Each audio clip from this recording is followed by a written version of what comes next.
三大支出點樣轉化為4種唔同嘅收入。根據政府審計處嘅調查，港人最大嘅開支就係住屋，達到10,836蚊。第二就係外出用膳同埋外賣，5,045蚊。第三就係交通費，就係2,013蚊。你覺唔覺得有啲嘢唔係好妥呢？大家有冇答案呢？好，我開估啦。喂，入息稅，你去咗邊啊？今日咧，我就同大家講下三大支出，留俾關羽同張飛點樣轉化為4種唔同嘅收入。大家記得睇落去啦。住屋都佔咗我哋3成半嘅開支，你都咪話唔甘啊！如果可以將錢入自己個袋，咁就為之 very good 啦。而最好嘅租客，梗係我哋自己啦。所以咧，我係絕對贊成呢個轉租為買嘅選擇嘅。而一般人咧，對按揭都會有一個誤解，就係以為借30年咪30年慢慢還咯，借25年咪25年慢慢先還咯。但係你要留意，400萬嘅樓價，如果你借70%咧，30年之後你嘅利息支出咧係已經到咧158萬噶啦。如果你可以早少少部分咁樣清還嘅話，你咪又入多啲錢入自己個袋咯。所以咧，當你做呢個按揭嘅時候咧，就要問下銀行有冇呢個部分清還嘅呢一個選項，同埋點樣做啦。如果你話你絕對真係冇錢買，亦都俾唔起首期，咁你應該點算呢？如果你未結婚嘅話，我絕對建議你繼續同父母一齊住。橫掂你由細到大都係同父母一齊住噶啦，唔好唔記得你係慳翻10,836蚊，一年慳成10幾萬，用嚟做投資都真係好唔錯啊！我就想分享一個例子，我就識一個朋友，佢同佢老婆同埋2個小朋友都毅然搬翻去同外母住，因為想節省開支。根據我所知，佢都起碼住咗1年或者2年都有噶啦。計落慳唔到10幾萬，都隨時慳緊20幾萬啊！拿住20幾萬用嚟做其他投資都真係好好。所以話我哋做一啲自己身體唔願意亦都唔舒服嘅事，其實咧嘅成效咧係會越快嘅。唔知你又同唔同意呢？咁跟住你可能會問我啦，喂，你唔了解我，我真係頂唔順要搬出嚟啊！咁又點呢？最起碼你都揾個朋友同你分租，分一半呢個負擔啊！可能你自己都唔為意，政府審計署都隻字不提啊！你嘅第2大嘅支出，好可能就係入息稅。只要你嘅年收入咧係25萬以上，你嘅稅率咧就係會高達17% 啦。所以咧，一啲合法嘅避稅方法，我哋一定要識。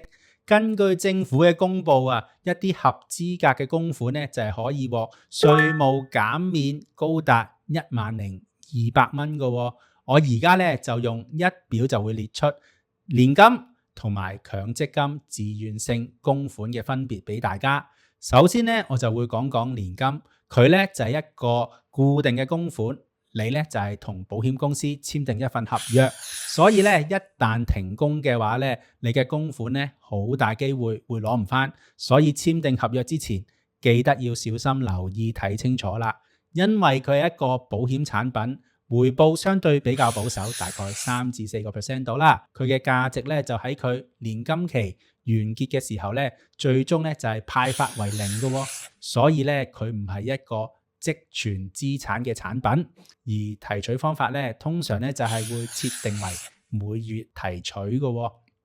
而強積金自願性供款咧，你就可以作每月嘅供款啦，而且咧係可以調整，即係話如果你冇嘢做嘅話，你可以暫停供款都會 OK 嘅。而佢嘅投資咧就係投資喺基金啦，所以咧你係承受緊市場嘅回報同埋風險。有機會會虧損，所以要小心。而佢嘅價值咧，因為佢係投資嘅產品啦，所以咧佢就係有積存資產嘅能力嘅。而提取方法咧，就喺你退休嘅年齡嘅時候咧，係可以作一次性或者部分嘅提取。咁你就話，喂 Herbert，咁即係年金好定強積金好啊？我就同你講呢，我兩樣都有買。點解我有買年金呢？因為呢，我想綁住自己，逼自己呢去儲錢。咁呢，我就買咗一個年金啦。而同時呢，我都有買強積金嘅自願性供款嘅喎，就係500蚊。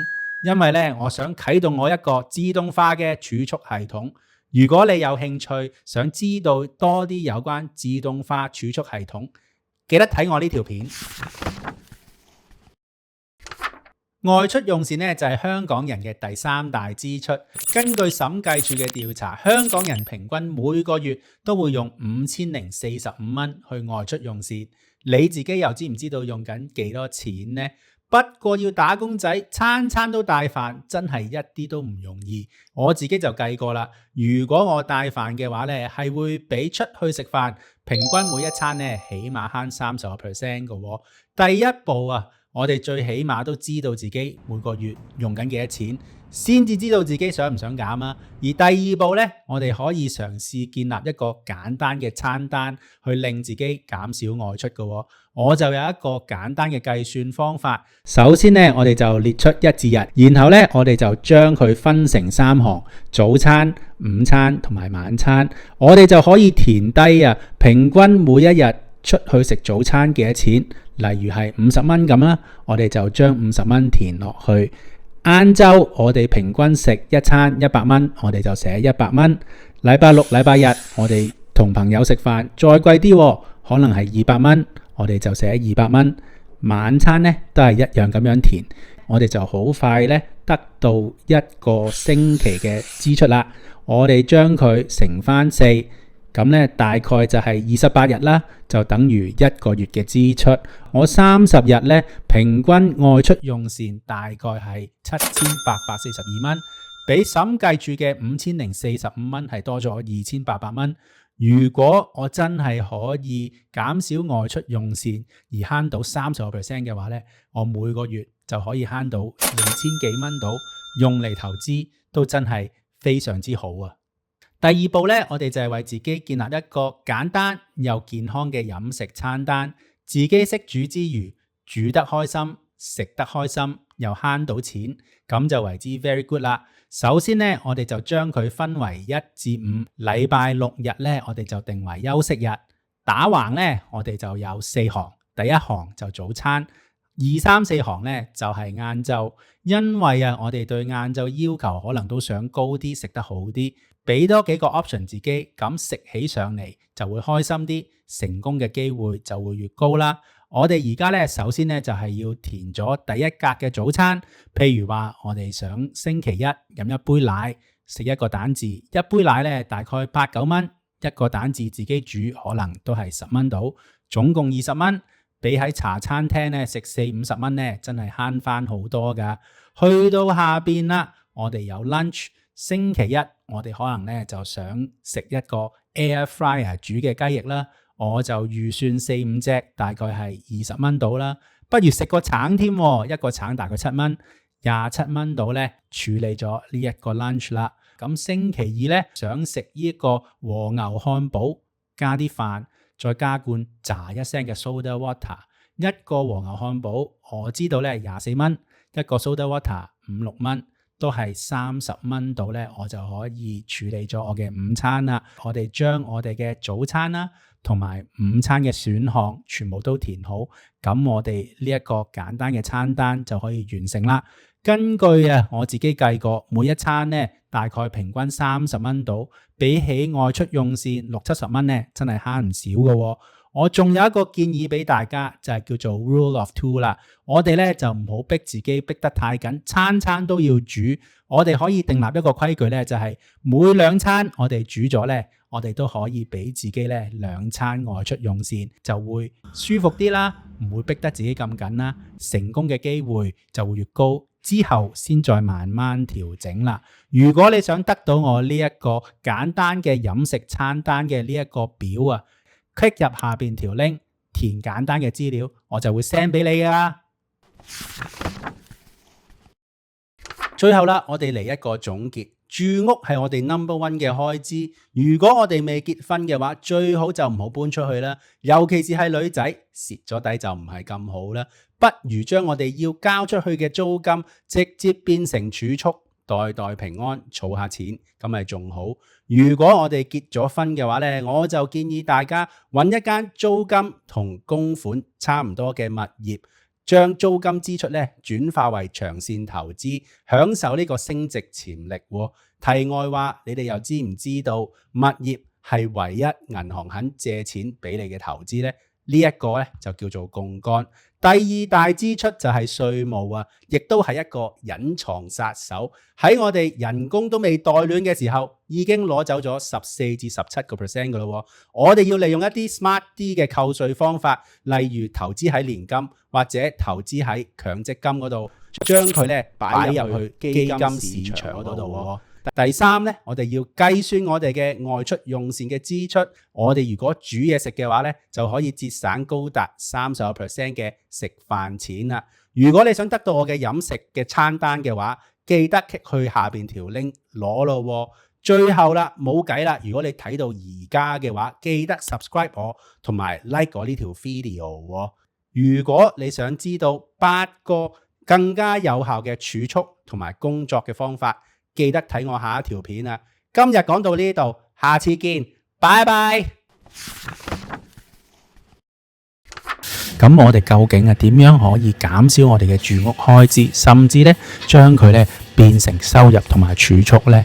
就係喺4-5年前咧，我就開始租緊一間屋啦，喺灣仔。當時嘅租金咧就係大概12,000蚊左右啦，咁都租咗4-5年到啦。咁今年咧又要再續約，咁業主同我講話我要咧調整到14,500蚊喎。咁我當時咧就感到非常之無力啦，同埋無助。因為咧佢個租金咧都係市場嘅水平，我擔心嘅咧就係喺10年或者20年之後，當我冇能力再工作或者冇收入嘅時候咧，究竟再負唔負擔得到呢一個每月必然出現嘅租金呢？如果我有15,000至16,000蚊嘅一個租金嘅支出，如果我要將佢變成供款嘅話呢，我大概係可以負擔到幾多物業嘅價格呢？原來呢，我就可以借到大概320萬嘅貸款噶喎。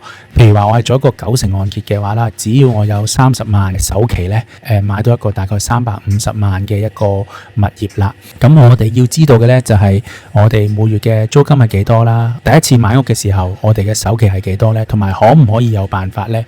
係問屋企人借到還翻俾佢哋呢？你會見到有3行啦，第一行呢就係物業嘅價格，第二行呢就係利息嘅支出，第三行呢就係物業如果每年都有3% 嘅增長嘅話，30年後又值幾多錢呢？如果係一個400萬嘅物業啊，我哋30年後如果我哋嘅利息支出呢係3.25% 嘅話呢，我哋總共呢就係大概俾咗150萬嘅利息。我哋assume 啦，我哋嗰個物業每年都有3% 增長，喺30年後呢，我哋嘅物業呢已經係可以增加到970萬嘅價格啦。所以呢，根據呢個我哋計算啦，同埋而家嘅利息環境呢，無論喺投資或者係從我哋自己真係需要嘅角度呢，呢個都係一個幾正面、幾正確嘅選擇。所以呢，我都想大家就係計下啦，就係你哋而家俾緊嘅租金啦，可以承擔物業嘅貸款係幾多呢？去考慮下有冇需要去置業嘅。